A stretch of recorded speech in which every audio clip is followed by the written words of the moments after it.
Venga. Bueno, agatik udaleko abenduko osoko bilkurari hasiera emango diogu. Lehenengoko puntu moduen dekogu, arteko hartaren onarpena, hala badagokio. Badakizue arteko den inguruen, horren geratzen dago batez. Nire sumatzen bere baratua. Bai. Txoila. Bale, barriro basiko nas orduen, gatikako udaleko abenduko osoko bilkura bi hasiera moten dotzegu. Gai ordeneko lehenengoko puntu moduen dekogu, arteko hartaren onarpena, hala badagokio. Onartuta geratzen da? Bai.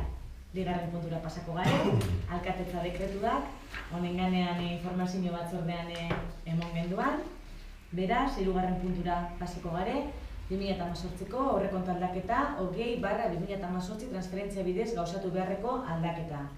Honetire, aktibide soziokulturales eta euskerako ekintzetarako eta finantzia dago. Hori laugarren puntua da. Eta hirugarrena bebiek dira orduen, Iker? Ez. Hora 8.000 eta hora 10.000. Bai, eta ez dibidiek pasarean, hau informean pasatan duzu. Bale, bakatu. Laugarren puntua. Bale. Orduan dire, gaztetxokorako pasa beharreko kreditua 9.500 bai, kontu emotea... Onartza, kaso honetan. Onartza, bale. Gastu hau handitu genuen ja urte hasieran eta horrela jarduten izenda gaztetxokoa urte osoan zehar, baina kontabilidade aldetik ez dugu tramitea hau egin orain arte, beraz, boskatu egingo dugu orduan?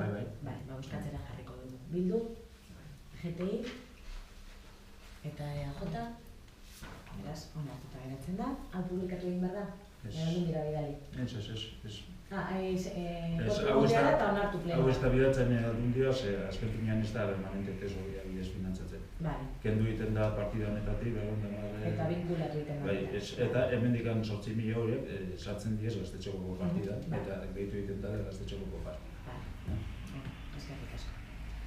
Laugarren puntura pasatuko gara, finantziera gauk hartu zuen txostena, eta hori da, batzordean komentatu genuen 10.000 euro horiek euskera eta ekintza soziokulturetara bidalitakoa, eta horre txosten bat egin dago gure idazkariak, dana ordenean dago, ezta? Bai, hori da. Hau da, gero ziurtagiri bat bidaltzen da diputazioa esan ez nola pleno honetan honen aldaketa honen interri eman zen, eta nola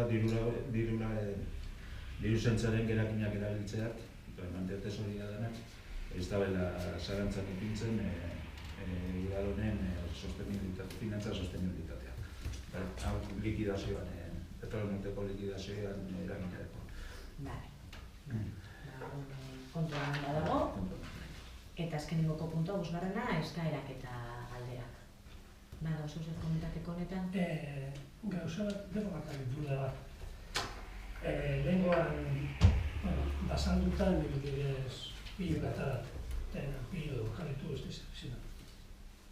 Horrena izenan, zurna, Petik kanpo dauz? Bai, eta gero, nik ez daitea kalabade, garbila kalabade edo konpontea kalabade, bera fijaz. Ez da, ondo ez da lotu, arrela bade bere. Baina, importantena ikusten dutena da, basotik eta bidez errekutik ataraten, dauz, kamioina errobedan marka, tabet ustik, baso guztikoak, arabidera batoz. Arabidera batoz, basatuko bidetik lortarrak. Ze espatze baiten da, espatze haik errobedatako, espaidenze baiten, espaidenze zara desbiaten honu, arabidera batoz. Begiratuko dugu ia nortzuk ibila direzan, baina... Zer nosten nahi ikusten, baina epez kanpo dauz. Horregatik, eta ia bidezelan... Eskampo, justu ritxaka basaldean. Bale, azalorarte bidezakak, horregatik. Arduan ibili diren. Bale, ikusiko dugu nortzuk izan direzan, eta esan gotzegua ondo itxiteko. Eza, kamioa arrelaten bai, ez duetzaten arrelatzen nik, baina... Eskerrik asko, esan gotzegu hori ondo adituteko. Ondo itxiteko. Bale, kosu zer gehiago? Holan izan da, urte barri hon bat onki dizuen denok. Lehenengo ondoak da, aurtengoa, da, ja, hoboto azten bagere, ja legealdiko azkentzan basatuten gare. Así que animo da, eskurine. Badikun, no? Bai.